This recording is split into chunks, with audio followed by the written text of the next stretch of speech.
Hello दोस्तों, कैसे हैं आप सभी। आज का हमारा टॉपिक है कंपनी का अधीन गवर्नर जनरल।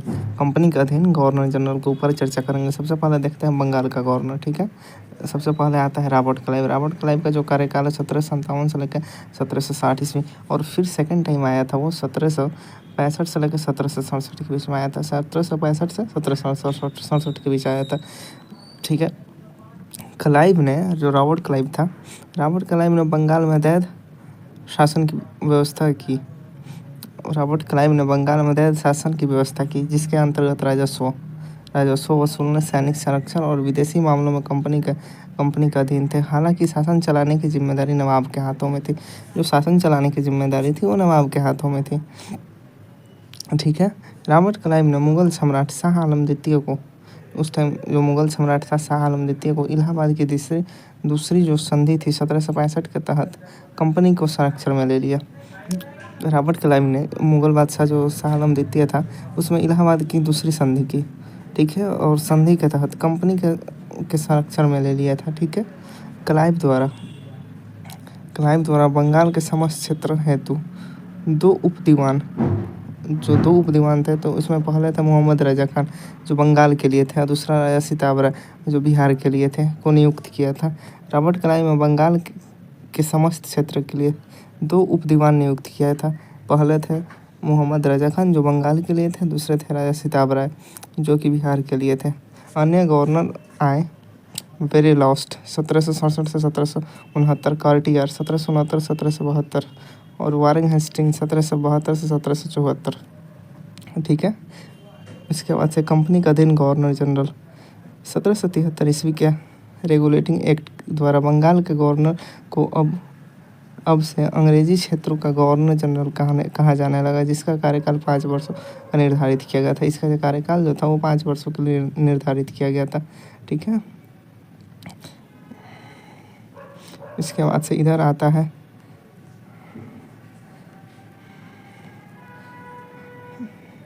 5 वर्ष के लिए निर्धारित किया गया था। मद्रास और मुंबई के गवर्नर को इसका अधीन कर दिया गया था। जो मद्रास था और मुंबई के गवर्नर को इसका अधीन कर दिया गया था। मुंबई के गवर्नर को इसका अधीन कर वारेन हेस्टिंग्स 1774 1785 भारत में कंपनियों का अधीन प्रथम गवर्नर जनरल हुए। जो प्रथम गवर्नर जनरल हुए वो वारेन हेस्टिंग्स हुए। 1750 ईस्वी में वारेन हेस्टिंग्स कंपनी के एक कलर के रूप में कलकत्ता आया था। जो वारेन हेस्टिंग्स था 1750 ईस्वी में एक कलर के रूप में कलर के रूप में कोलकाता आया था। ठीक है, तथा अपनी वो कार्यकुशलता के कारण कासिम बाजार का अध्यक्ष बना। जो बंगाल का कासिम बंगाल था वहीं का वो सबसे पहले अध्यक्ष बना। बंगाल का गवर्नर कंपनी का, उसके बाद से गवर्नर जनरल बना।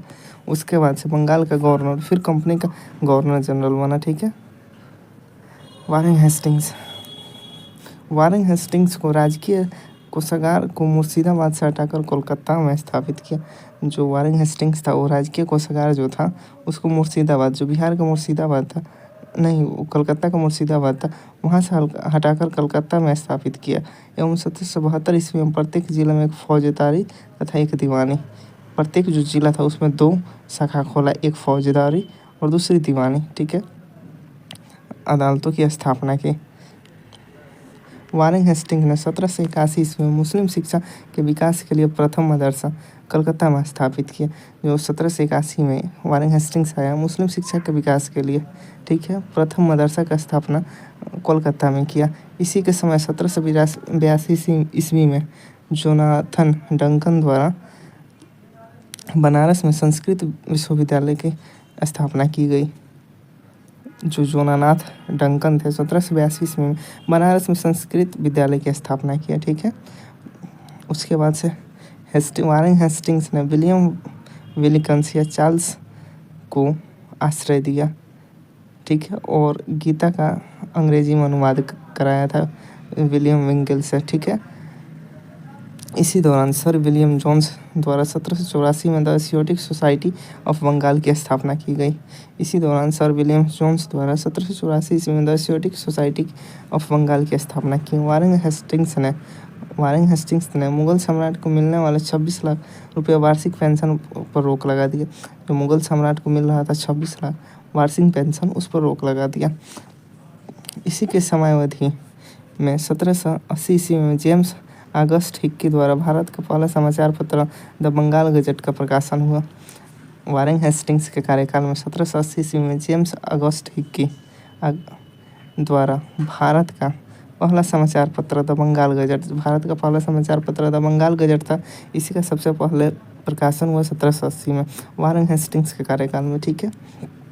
इसी के समय में रेगुलेटिंग एक्ट 1774 ईस्वी के अंतर्गत कलकत्ता में एक उच्च न्यायालय की स्थापना हो गई।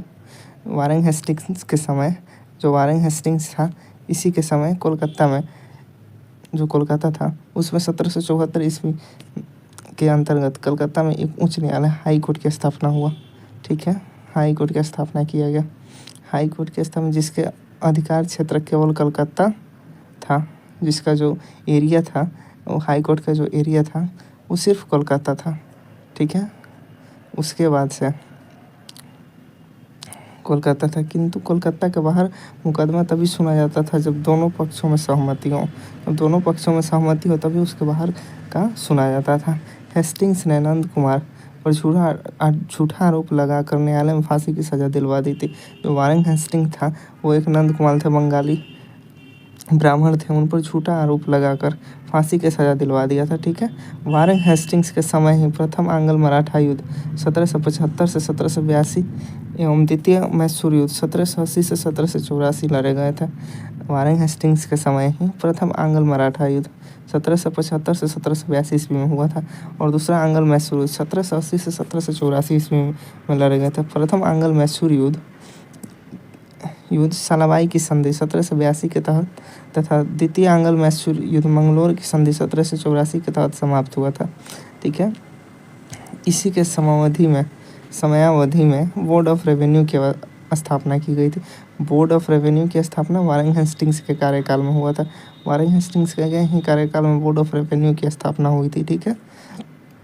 1784 ईस्वी के पिट्स इंडिया एक्ट के विरोध में, जो 1784 का पिट्स इंडिया एक्ट के विरोध में इस्तीफा देकर वारेन हेस्टिंग्स फरवरी 1785 ईस्वी में जब इंग्लैंड पहुंचा तो उस पर बर्क द्वारा महाभियोग लगाया गया, किंतु 1795 ईस्वी में इस आरोप से मुक्त कर दिया गया था। किंतु 1795 ईस्वी में इसे इस आरोप से मुक्त कर दिया गया था, ठीक है। अब दूसरा आया गवर्नर सर जॉन मैकफरसन। इसका कार्यकाल था 1785 से 1786, ठीक है। यह एक अस्थाई गवर्नर जनरल के रूप में नियुक्त किया गया था। अस्थाई था, ये कोई खास नहीं था। उसके बाद से आया लॉर्ड कॉर्नवालिस। इसका कार्यकाल था 1786 से 1793 और फिर आया 1805 ईस्वी में, ठीक है। इसके समावधि में जिले में समस्त अधिकारी कलेक्टर के हाथों में दे दिया गया। इसकी समावधि में जो इसका समय था, इसमें जिले के समस्त अधिकार कलेक्टर के हाथों में दे दिया गया, ठीक है। कॉर्नवालिस ने भारतीय न्यायाधीशों को युक्त जिला फौजदारी अदालतों को ख़त्म करके उसका स्थान पर 4 भ्रमण करने वाली अदालतें, जिनमें 3 बंगाल हेतु और 1 बिहार हेतु नियुक्त किया था, ठीक है।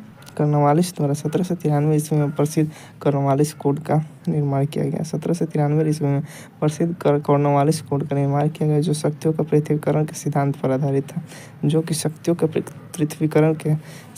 आधारित था, पुलिस कर्मचारियों को वेतन एवं वृद्धि के साथ साथ ग्रामीण क्षेत्रों में पुलिस अधिकार प्राप्त जमींदारों को इस अधिकार से मुक्त कर दिया। कंपनी ने कर्मचारियों के द्वारा किए जाने वाले व्यक्तिगत व्यापार पर प्रतिबंध लगा दिया। जो कंपनी कर्मचारियों द्वारा किया जाने वाला व्यक्तिगत व्यापार था, उस पर प्रतिबंध लगा दिया गया। हर जिले में एक पुलिस थाने की स्थापना कर उसमें एक दरोगा को इंचार्ज बनाया गया। ये जब आया तब हर एक जिला में एक पुलिस थाने की स्थापना की गई, उसमें एक दरोगा को इंचार्ज बनाया गया। जो अभी हम देखते हैं, भारतीयों को सेना में सूबेदार, जमींदार, प्रशासनिक सेवा या मुंसिफ, सदर अमीन या डिप्टी कलेक्टर से ऊंचा पद प्रदान नहीं किया जाता था। कॉर्नवालिस ने 1793 ईस्वी में स्थायी बंदोबस्त पद्धति को लागू कर इसके तहत जमींदारों का भू राजस्व का लगभग 90% कंपनी के हाथों में और लगभग 10% अपने पास रखना था। जो अस्थायी बंदोबस्त की पद्धति लागू किया 1793 ईस्वी में, इसके तहत जमींदारों को अब भू राजस्व का 90% कंपनी को तथा 10% अपने पास रखना था। ठीक है। सर जॉन शोर ने अस्थायी बंदोबस्त की योजना बनाई थी। जो सर जॉन शोर था, इसने अस्थायी बंदोबस्त की योजना बनाई गई थी। इसको बंगाल, बिहार, उड़ीसा, बनारस और मद्रास के उत्तरी जिलों में भी लागू की गई थी। इसमें जमींदार भू राजस्व की दर तय करने के लिए स्वतंत्र होते थे। कर्नवालिस को भारत का नागरिक सेवा का जनक माना जाता है। जो कर्नवालिस था, इसको भारत का नागरिक सेवा का जनक माना जाता है। ठीक है। चलिए देखते हैं दूसरा।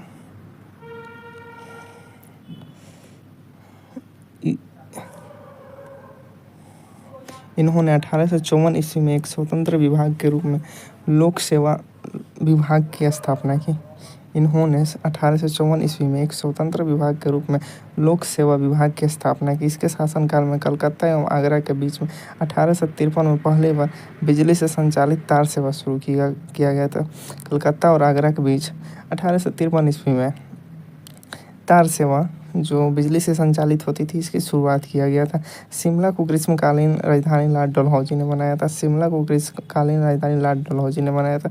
इसी के कार्यकाल में 1853 ईस्वी में चार्टर एक्ट द्वारा कंपनी का संचालक मंडल में कंपनी के प्रशासनिक अधिकारियों को नियुक्त कर अधिकारी वापस लिया और 1853 ईस्वी में अधिकारियों की नियुक्ति हेतु प्रतियोगिता परीक्षा का व्यवस्था की गई, जिसकी उम्र सीमा 18 से 23 वर्ष रखी गई। 18 से 23 वर्ष रखे गए।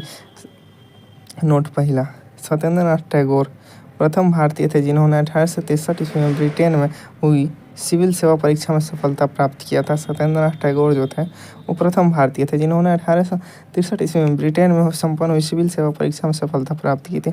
1922 ईस्वी में इलाहाबाद, भारत और लंदन दोनों संस्थान पर एक साथ सिविल सेवा परीक्षा का आयोजन किया गया था। जो सिविल सेवा परीक्षा है 1922 में इलाहाबाद में, भारत में इलाहाबाद में और लंदन दोनों स्थान पर एक साथ आयोजित किया गया था। डलहौजी द्वारा नर बलि प्रथा को रोकने का भी प्रयास किया गया था। डलहौजी था उसके द्वारा नर बलि प्रथा को रोकने का भी प्रयास किया गया था। ठीक है। इसके बाद से आया अगला गवर्नर लॉर्ड कैनिंग। इसका कार्यकाल था 1856 से 1862। ठीक है। भारत में ईस्ट इंडिया कंपनी के द्वारा नियुक्त अंतिम गवर्नर जनरल एवं ब्रिटिश सम्राट के अधीन नियुक्त भारत का प्रथम वायसराय लॉर्ड कैनिंग हुआ। जो भारत का प्रथम वायसराय था वो लॉर्ड कैनिंग हुआ। सबसे महत्वपूर्ण घटना सन 1857 का इसी विद्रोह के परिणाम स्वरूप प्रशासनिक सुधार के अंतर्गत भारतीय शासन कंपनी के हाथों से निकालकर सीधा ब्रिटिश सरकार के नियंत्रण में ले लिया गया था। ठीक है। 1857 की घटना के बाद जो प्रशासनिक सुधार के अंतर्गत भारतीय शासन कंपनी के हाथों से लेकर ब्रिटिश सरकार के नियंत्रण में ले लिया गया था। ठीक है। व्यापकगत सिद्धांत, डॉक्ट्रिन ऑफ लैप्स, यानी राज्य विलय की नीति को अब समाप्त कर दिया गया था। व्यापकगत सिद्धांत को समाप्त कर दिया गया था। इसके शासनकाल में इंडियन हाई कोर्ट एक्ट पारित हुआ। इस एक्ट के तहत बंगाल, कोलकाता और मद्रास में एक उच्च न्यायालय की स्थापना की गई थी। इसके शासनकाल में हिंदू पुनर्विवाह अधिनियम 1856 ईस्वी में स्वतंत्र रूप से लागू किया गया था। इसके कार्यकाल में 1857 ईस्वी में महालेखा परीक्षक के पद बनाया गया। महालेखा परीक्षक जो होता है इसका पद 1857 ईस्वी में बनाया गया था। जो स्वतंत्रता के बाद भी नियंत्रक एवं महालेखक परीक्षक कहलाया।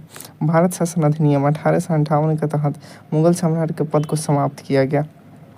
1858 के तहत मुगल सम्राट के पद को समाप्त कर दिया। मैकाले के द्वारा प्रारूपित दंड संहिता को 1858 ईस्वी में एक कानून बना दिया गया और सन 1859 ईस्वी में अपराध विधान संहिता लागू किया गया।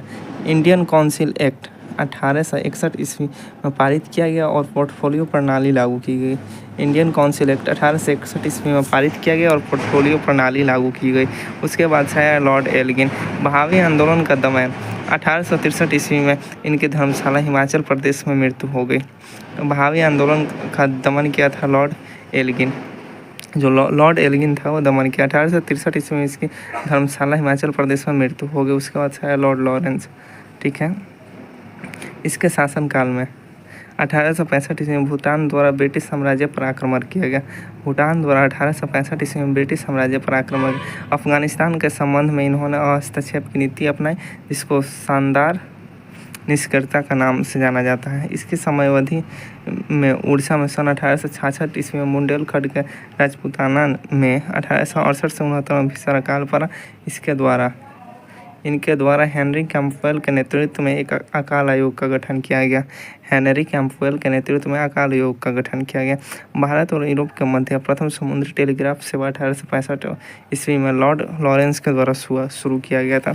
भारत और यूरोप के मध्य जो प्रथम सामुद्रिक टेलीग्राफ सेवा था 1865 ईस्वी में लॉर्ड लॉरेंस द्वारा शुरू किया गया था। ठीक है, उसके बाद है लॉर्ड मेयो 1869 से 1872 ईस्वी के बीच में अजमेर में मेयो कॉलेज की स्थापना लॉर्ड मेयो द्वारा सन 1872 ईस्वी में की गई। ठीक है, इन्होंने एक कृषि विभाग की स्थापना की सन 1872 ईस्वी में। लॉर्ड मेयो जो था कृषि विभाग का स्थापना किया 1872 ईस्वी में।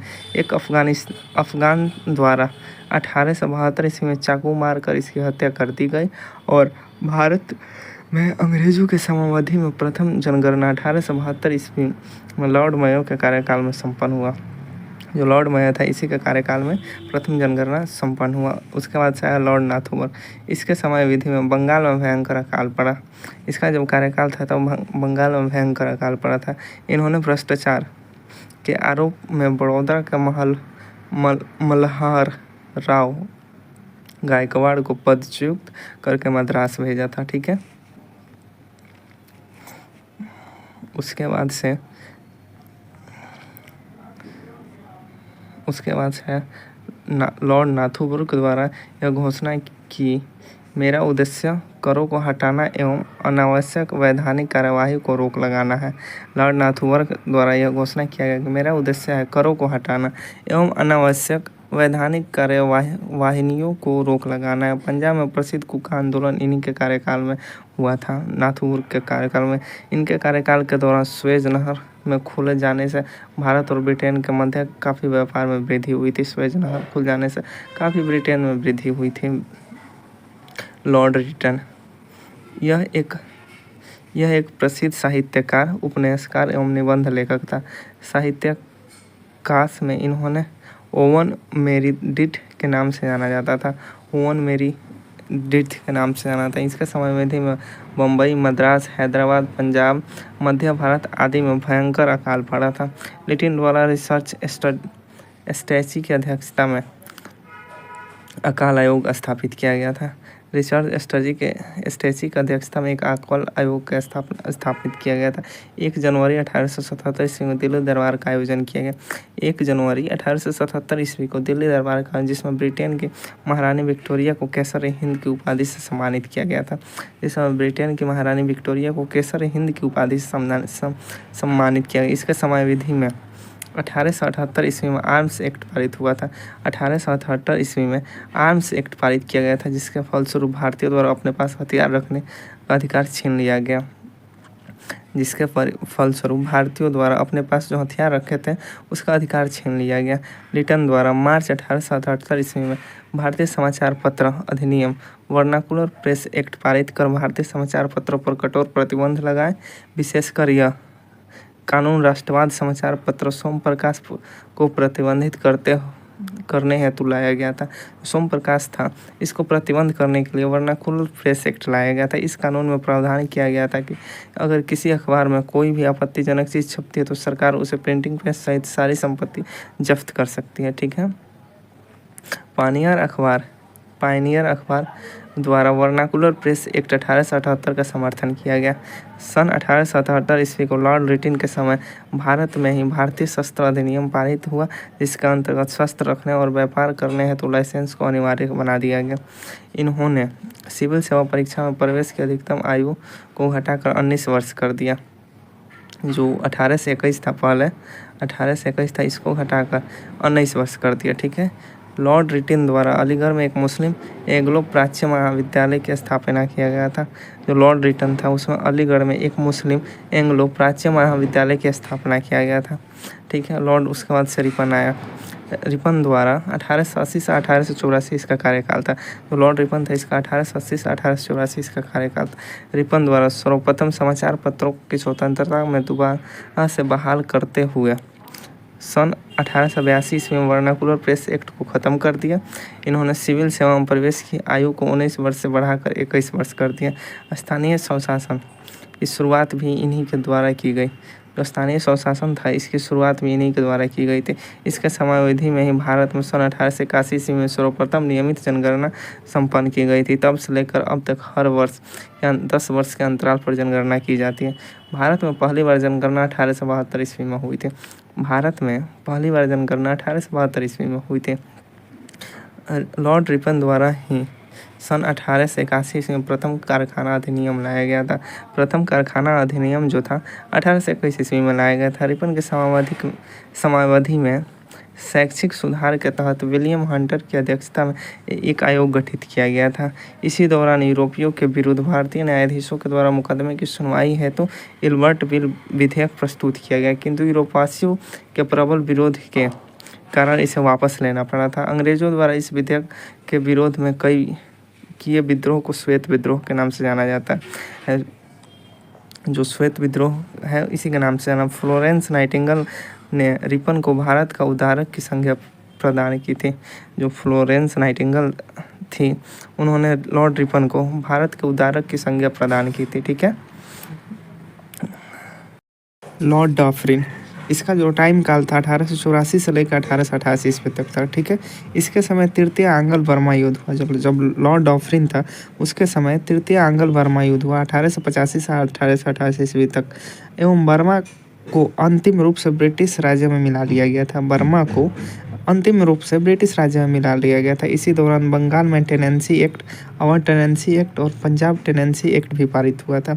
लॉर्ड डॉफ्रिन के कार्यकाल में पंजाब में जो टेनेंसी एक्ट था वो बंगाल में अवध में टेनेंसी एक्ट और पंजाब टेनेंसी एक्ट ये तीनों पारित हुआ था। लॉर्ड डॉफ्रिन के समय ही सबसे महत्वपूर्ण घटना थी 28 दिसंबर 1985 ईस्वी की, जो कि एओ हुयुम के नेतृत्व में मुंबई में भारतीय राष्ट्रीय कांग्रेस की स्थापना की गई थी। ठीक है। लॉर्ड डॉफ्रिन के समय में ही हुआ था। इसके बाद से अगला चल के देखते हैं। उसके बाद से आया लॉर्ड लैंसडाउन। इसका कार्यकाल था 1888 से लेकर 1894 ईस्वी तक। भारत एवं अफगानिस्तान के बीच सीमा रेखा जिसे डुरंड रेखा का निर्धारण इसी के समयावधि में हुआ था। लॉर्ड लैंसडाउन जो था इसी के समय में भारत और अफगानिस्तान के बीच में जो डुरंड रेखा है इसका निर्धारण हुआ था। 1891 ईस्वी में द्वितीय कारखाना अधिनियम, 1891 ईस्वी में दूसरा कारखाना अधिनियम है जो लाया गया था। इसके अंतर्गत स्त्रियों को 11 घंटा प्रतिदिन से ज़्यादा कार्य करने पर प्रतिबंध लगाया गया था और साथ ही सप्ताह में एक दिन छुट्टी की भी व्यवस्था की गई थी। तो सप्ताह में एक दिन छुट्टी भी होगा इसकी व्यवस्था किया गया था और 11 घंटा से ज़्यादा काम औरत नहीं करेगी इसका भी व्यवस्था किया गया था। ठीक है। यह लॉर्ड लैंसडाउन के समय हुआ था। उसके बाद से आया लॉर्ड एल्गिन द्वितीय। इसका कार्यकाल है 1894 से लेकर 1899 ईस्वी तक। यह भारत को तलवार के बल पर विजित किया। भारत को तलवार के बल पर विजित किया गया है और तलवार के बल पर ही इसकी रक्षा की जाएगी। यह कथन लॉर्ड एल्गिन द्वितीय का ही है। तो लॉर्ड एल्गिन द्वितीय है, इसने कहा था भारत को तलवार के बल पर ही विजित किया गया है और तलवार के बल पर ही इसकी रक्षा की जाएगी। ठीक है। ये लॉर्ड एल्गिन द्वितीय ने कहा था। 1895 से लेकर 1898 ईस्वी के बीच उत्तर प्रदेश, बिहार, पंजाब और मध्य प्रदेश में भयंकर अकाल पड़ा था। उत्तर प्रदेश जो था, बिहार था, पंजाब जो था और मध्य प्रदेश था, यहाँ पे भयंकर अकाल इसी के समय में पड़ा था, लॉर्ड एल्गिन द्वितीय के समय। ठीक है। उसके बाद से आया लॉर्ड गॉर्जन। इसका टाइम पीरियड है 1899 से लेकर 1905 ईस्वी तक। सन 1809 ईस्वी में सर कॉलिन स्टॉक मानक्रीफ की अध्यक्षता में कर्जन द्वारा एक सिंचाई आयोग की स्थापना की गई। जो सिंचाई आयोग थी इसकी लॉर्ड कर्जन के ही समय में स्थापना किया गया था। 1902 में सर एंड्रूज फ्रेजर की अध्यक्षता में एक पुलिस आयोग और सर टॉमस रेले की अध्यक्षता में विश्वविद्यालय आयोग की स्थापित किया गया था। तो टॉमस रेले हैं, इनकी अध्यक्षता में विश्वविद्यालय आयोग की स्थापना किया गया था और सर एंड्रूज फ्रेजर की अध्यक्षता में एक पुलिस आयोग की स्थापना किया गया था। इनके कार्यकाल के दौरान 1904 ईस्वी में भारतीय विश्वविद्यालय अधिनियम पास किया गया। 1904 ईस्वी में भारतीय विश्वविद्यालय अधिनियम पास किया गया था। इन्होंने सर एंटी मैकडोनाल्ड की अध्यक्षता में एक अकाल आयोग गठित किया था। इन्हें एंटनी मैकडोनाल्ड की अध्यक्षता में एक अकाल आयोग को गठित किया गया था। इन्हें सैन्य अधिकारियों के प्रशिक्षण हेतु एक कॉलेज की स्थापना किया था। प्राचीन स्मारक परीक्षण के अधिनियम 1904 के तहत कर्जन ने भारत में प्रथम बार ऐतिहासिक इमारत की सुरक्षा और मरम्मत की तरफ ध्यान दिया। इस कार्य हेतु कर्जन ने भारतीय पुरातात्विक विभाग ASI की स्थापना की। जो भारतीय पुरातात्विक विभाग है, इसकी स्थापना 1904 में लॉर्ड कर्जन के द्वारा किया गया था। इसी के समयावधि के दौरान कलकत्ता में एक विक्टोरिया मेमोरियल हॉल का निर्माण किया गया था। जो कोलकाता का विक्टोरिया मेमोरियल हॉल है, इसी के काल में हुआ था। कर्जन का भारत में विरोध कार्य सबसे महत्वपूर्ण कार्य था। कर्जन का भारत विरोधी कार्य सबसे महत्वपूर्ण कार्य था, जो कि 1905 ईस्वी में बंगाल का विभाजन हुआ था। ठीक है, उसके बाद था लॉर्ड मिंटो द्वितीय। इसका कार्यकाल था 1905 से लेकर 1910। इसकी समयावधि में आगा खां और सलीम उल्लाह खां के द्वारा ढाका में 1906 ईस्वी में मुस्लिम लीग की स्थापना की गई थी। मुस्लिम लीग की स्थापना 1906 ईस्वी में की गई थी ढाका में, जो कि आगा खां और सलीम उल्लाह खां के द्वारा किया गया था। मुस्लिम लीग की स्थापना 1906 ईस्वी में। 1907 ईस्वी में भारतीय राष्ट्रीय कांग्रेस में सूरत अधिवेशन में कांग्रेस का विभाजन हुआ। जो 1907 का भारतीय राष्ट्रीय कांग्रेस अधिवेशन था, इसका जो विभाजन हुआ था वो सूरत अधिवेशन में हुआ था। लॉर्ड मिंटो द्वितीय के कार्यकाल में हुआ था। जो लॉर्ड मिंटो द्वितीय था, इसी के कार्यकाल में हुआ था ये विभाजन। इसके शासनकाल में 1907 ईस्वी में आंग्ल और रूसी प्रतिनिधिमंडल के मध्य बैठक संपन्न हुई थी। जो रूसी प्रतिनिधिमंडल था और अंग्रेज जो थे, इन्हीं के बीच में 1907 में एक बैठक संपन्न हुई थी। इन्हीं के कार्यकाल में मुसलमानों हेतु एक अलग निर्वाचन व्यवस्था मार्ले मिंटो सुधार अधिनियम 1909 में के द्वारा की गई थी। ये मार्ले मिंटो है, इसके द्वारा मार्ले मिंटो अधिनियम जो 1909 में आया था, इसकी व्यवस्था की गई थी। ठीक है, उसके आया लॉर्ड हार्डिंग द्वितीय। इसका जो कार्यकाल था 1910 से लेकर 1916। इसी के समय इंग्लैंड के राजा जॉर्ज पंचम भारत दौरे पे आए। जो इंग्लैंड के राजा थे जॉर्ज पंचम, वो भारत के दौरे पर आए। 12 दिसंबर 1911 ईस्वी को दिल्ली में एक भव्य दरबार का आयोजन किया गया, जहां पर बंगाल विभाजन को रद्द करने की घोषणा की गई और भारत की राजधानी को कलकत्ता से दिल्ली स्थानांतरित करने की भी घोषणा की गई। 1912 ईस्वी में दिल्ली भारत की राजधानी बनी। जो 1912 ईस्वी है, इसी समय दिल्ली भारत की राजधानी बनी। और 1911 में इंग्लैंड के राजा जॉर्ज पंचम भारत के दौरे पे आए और 12 दिसंबर 1911 ईस्वी को दिल्ली में एक भव्य दरबार का आयोजन किया गया, जहां पर बंगाल विभाजन को रद्द करने की घोषणा की गई। भारत की राजधानी कलकत्ता से दिल्ली को भी हस्तांतरित किया गया और 1912 में दिल्ली भारत की राजधानी बनी। लॉर्ड हार्डिंग पर 23 दिसंबर 1912 ईस्वी को दिल्ली में बम फेंका गया। जो लॉर्ड हार्डिंग है, इस पर 23 दिसंबर 1912 ईस्वी को दिल्ली में बम फेंका गया। इस कांड को अंजाम देने के कारण भाई बालमुकुंद बिरसा को फांसी की सज़ा दी गई। तो भाई बालमुकुंद बिरसा थे, इनको फांसी की सज़ा दी गई। और इसी के समयावधि में 28 जुलाई 1914 ईस्वी को प्रथम विश्व युद्ध आरंभ हुआ था। इन्हीं के शासनकाल में फिरोज शाह मेहता द्वारा बॉम्बे क्रॉनिकल और गणेश शंकर विद्यार्थी द्वारा प्रताप का प्रकाशन किया गया था। 1916 ईस्वी में लॉर्ड हार्डिंग को बनारस हिंदू विश्वविद्यालय के कुलपति बनाया गया था। 1916 ईस्वी में लॉर्ड हार्डिंग को बनारस हिंदू विश्वविद्यालय का कुलाधिपति बनाया गया था। उसके बाद से अगला आया लॉर्ड चेम्सफोर्ड, जिसका कार्यकाल था 1916 से लेकर 1921। इसका कार्यकाल लॉर्ड चेम्सफोर्ड, इसका कार्यकाल था 1916 से लेकर 1921। इसके कार्यकाल में कांग्रेस के एक लखनऊ अधिवेशन 1916 ईस्वी को पुनः कांग्रेस का एकीकरण हुआ और साथ ही मुस्लिम लीग के साथ समझौता भी हुआ। इसी के समयावधि में 1916 ईस्वी में पुणे में महिला विश्वविद्यालय की स्थापना की गई। इसी के काल में शिक्षा पर सैंडल आयोग 1917 का गठन किया गया। इसी के समयावधि में 1919 में रॉलेट एक्ट भी पारित हो गया। ठीक है, इसी के कार्यकाल में 13 अप्रैल 1919 को जालियांवाला बाग अमृतसर हत्याकांड हुआ। जो 13 अप्रैल 1919 को जालियांवाला बाग हत्याकांड हुआ, वो लॉर्ड चेम्सफोर्ड के कार्यकाल में हुआ था। ठीक है, उसके बाद से खिलाफत आंदोलन और गांधी जी का असहयोग आंदोलन इसी के समय प्रारंभ हुआ था। जो खिलाफत आंदोलन था और गांधी जी का असहयोग आंदोलन था, इसी के समय चालू हुआ था। तृतीय अफगान युद्ध, इसी के दौरान शुरू हुआ था। 1920 ईस्वी में एम.एन. रॉय ने भारतीय कम्युनिस्ट पार्टी CPI को भी गठित किया था। उसके बाद से आया लॉर्ड रीडिंग। इसका कार्यकाल था 1921 से लेकर 1926 ईस्वी तक। इसके कार्यकाल में ही 5 फरवरी 1922 को चौरा चौरी कांड हो गया था। 5 फरवरी है 1922 को चौरा चौरी कांड उत्तर प्रदेश के गोरखपुर जिले में हुआ था। एवं बाद में महात्मा गांधी ने अपना असहयोग आंदोलन वापस ले लिया था। 1923 ईस्वी में CR दास मतलब कि चित्तरंजन दास और मोतीलाल नेहरू द्वारा इलाहाबाद में कांग्रेस के अंतर्गत राजस्व स्वराज पार्टी का गठन किया गया था। स्वराज पार्टी थी उसका गठन किया गया था और 1923 ईस्वी के चुनाव में इस दल को मध्य प्रांत और बंगाल का पूर्ण बहुमत हासिल हुआ था। इस काल में प्रिंस ऑफ वेल्स ने नवंबर 1921 में भारत की यात्रा पर आए और इस दिन संपूर्ण भारत में हड़ताल की आयोजन किया गया था। इसके शासनकाल के दौरान 1921 ईस्वी में मोपला विद्रोह हुआ था। इनके जो शासनकाल है उसी के दौरान 1921 में मोपला विद्रोह हुआ था और भारत में 1922 ईस्वी में इलाहाबाद में सिविल सेवा परीक्षा ICS को शुरुआत किया गया था। ICS की शुरुआत 1922 में इलाहाबाद से हुआ था।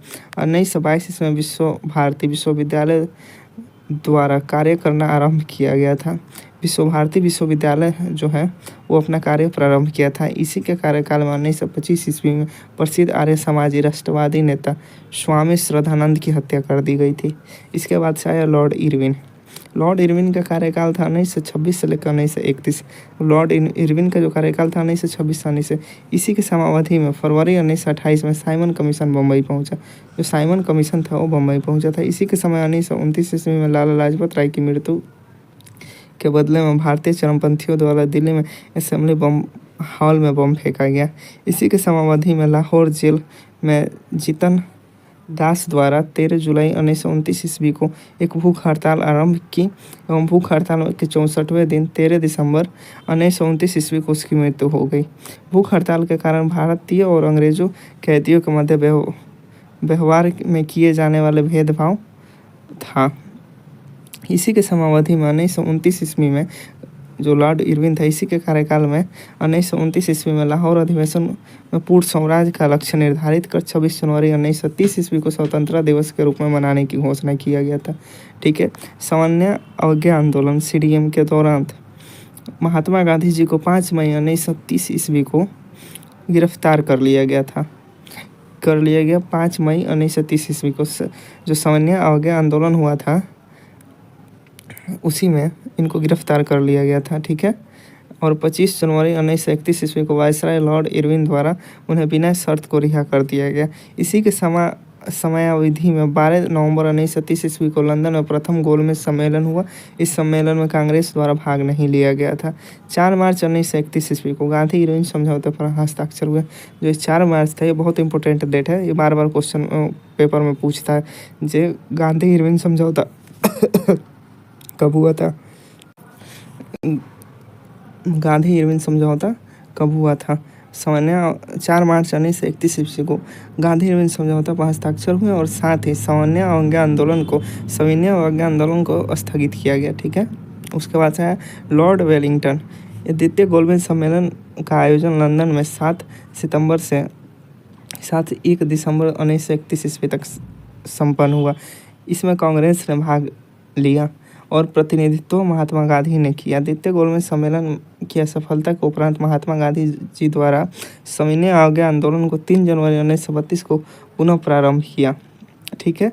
इनके कार्यकाल में रैमजे मैकडोनाल्ड ने 16 अगस्त 1932 ईस्वी को विवादास्पद सांप्रदायिक पंचायत की घोषणा की गई और इसके द्वारा दलितों को हिंदुओं से अलग मानकर उन्हें अलग प्रतिनिधित्व देने को कहा तथा दलित वर्गों के लिए अलग निर्वाचन मंडल का प्रावधान किया गया था। ठीक है। गांधी जी इससे बहुत दुखी हुए और उन्होंने इसे हटाने हेतु आमरण उपवास आरंभ किया। अंत में पूना समझौता 24 सितंबर 1932 ईस्वी को दलित वर्गों हेतु साधारण वर्गों में ही सीटों के आरक्षण का प्रावधान किया गया। लंदन में तृतीय गोलमेज सम्मेलन का आयोजन 17 सितंबर से 24 दिसंबर 1932 ईस्वी तक हुआ। कांग्रेस ने इनमें नहीं भाग लिया। 1934 ईस्वी में बिहार में भयंकर भूकंप आया, ठीक है। 1934 ईस्वी में बिहार में बहुत भयंकर भूकंप आया। इन्हीं के समय में भारत सरकार अधिनियम 1935 पारित किया गया था। इन्होंने कांग्रेस का बम्बई अधिवेशन 1915 ईस्वी में भाग लिया और इस अधिवेशन की अध्यक्षता सत्येंद्र प्रसन्न सिन्हा द्वारा किया गया था, ठीक है। उसके बाद से लॉर्ड लिथगो, इसका कार्यकाल था 1936 से लेकर 1943। इसके कार्यकाल में 1934 बंगाल में भयंकर अकाल पड़ा। इसके शासनकाल के दौरान पहली बार चुनाव कराए गए और कांग्रेस ने 11 में से 8 प्रांतों में, पहला बॉम्बे, दूसरा मद्रास, तीसरा बिहार, चौथा संयुक्त प्रांत, पांचवा मध्य प्रांत, छठा उड़ीसा, सातवां उत्तरी पश्चिमी सीमांत प्रांत और आठवां असम में अपनी सरकारें बनाई। प्रथम 6 प्रांतों में कांग्रेस ने स्पष्ट बहुमत हासिल हुआ था। बंगाल, असम, उत्तर पश्चिम सीमा प्रांत, पंजाब और सिंध में कांग्रेसों का पूर्ण बहुमत नहीं हासिल हुआ था। इनके शासनकाल के दौरान 1 सितंबर 1939 ईस्वी को द्वितीय विश्व युद्ध प्रारंभ हुआ और ब्रिटिश सरकार द्वारा भारतीयों से पूछे बिना भारत को द्वितीय विश्व युद्ध में झोंक दिया गया। कांग्रेस ने इसका विरोध किया तो ना कोई भाई या ना कोई पाई का नारा दिया गया। कांग्रेस द्वारा शासित प्रांतों के सभी मंत्रिमंडलों ने त्यागपत्र दे दिया। सुभाष चंद्र बोस ने 1 मई 1939 को फॉरवर्ड ब्लॉक की स्थापना की। सुभाष चंद्र बोस हैं, उन्होंने 1 मई 1939 ईस्वी को फॉरवर्ड ब्लॉक की स्थापना की और नई पार्टी बनाई। मुस्लिम लीग ने लाहौर अधिवेशन जो 1940 में पहली बार पाकिस्तान की मांग की थी। अगस्त प्रस्ताव 8 अगस्त 1940 ईस्वी को अंग्रेजों द्वारा लाया गया था। जो अगस्त प्रस्ताव है ये अंग्रेजों द्वारा लाया गया था 8 अगस्त 1940 को। क्रिप्स मिशन 1942 ईस्वी में भारत आया था। कांग्रेस द्वारा भारत छोड़ो आंदोलन 9 अगस्त 1942 ईस्वी को आरंभ किया गया था। कांग्रेस द्वारा भारत छोड़ो आंदोलन है वो 9 अगस्त 1942 ईस्वी को आरंभ किया गया था। लॉर्ड वेवेल, इसका जो कार्यकाल है 1944 से लेकर 1944 से 1947। वेवेल के समय ही शिमला समझौता 1945 में संपन्न हुआ था। कैबिनेट मिशन 1946 ईस्वी में भारत आया था। इस मिशन के सदस्य थे स्टैफोर्ड क्रिप्स, पैंथिक लॉरेंस और एवी अलेक्जेंडर थे। 20 फरवरी 1947 ईस्वी को प्रधानमंत्री लॉर्ड क्लेमेंट एटली लेबर पार्टी के थे, जिनके द्वारा हाउस ऑफ कॉमन्स में यह घोषणा किया गया कि जून 1948 तक प्रभुसत्ता भारतीयों के हाथों में दे दी जाएगी, ठीक है। उसके बाद से आए लॉर्ड माउंटबेटन। इनका कार्यकाल था मार्च 1947 से लेकर जून 1948 ईस्वी तक। जब 24 मार्च 1947 को सत्ता हस्तांतरण हेतु भारत के गवर्नर जनरल लॉर्ड माउंटबेटन को बनाया गया। 3 जून 1947 को माउंटबेटन योजना घोषित की गई, जिसमें भारत विभाजन शामिल था, ठीक है। ब्रिटिश संसद ने 4 जुलाई 1947 ईस्वी को इटली द्वारा भारतीय स्वतंत्रता विधेयक पेश किया गया, जिसको 18 जुलाई को स्वीकृति मिली। विधेयक के अनुसार भारत एवं पाकिस्तान 2 स्वतंत्र राष्ट्रों की घोषणा की गई थी। 15 अगस्त 1947 को भारत स्वतंत्र हुआ। लॉर्ड माउंटबेटन स्वतंत्र भारत के प्रथम गवर्नर हुए। तो लॉर्ड माउंटबेटन थे स्वतंत्र भारत के प्रथम गवर्नर हुए। स्वतंत्र भारत के प्रथम एवं अंतिम भारतीय गवर्नर चक्रवर्ती राजगोपालचारी हुए। तो स्वतंत्र भारत के प्रथम भारतीय गवर्नर जनरल जो थे वो सी राजगोपालचारी थे, लेकिन जो लॉर्ड माउंटबेटन थे स्वतंत्र भारत के प्रथम गवर्नर जनरल बने थे, ना कि भारतीय अगर पूछेगा तो सी राजगोपालचारी, अगर ऐसे नॉर्मल पूछेगा तो लॉर्ड माउंटबेटन थे, ठीक है। चलिए धन्यवाद दोस्तों, मिलते हैं अगले वीडियो में। अगर वीडियो अच्छा लगे तो लाइक, शेयर और सब्सक्राइब ज़रूर करें।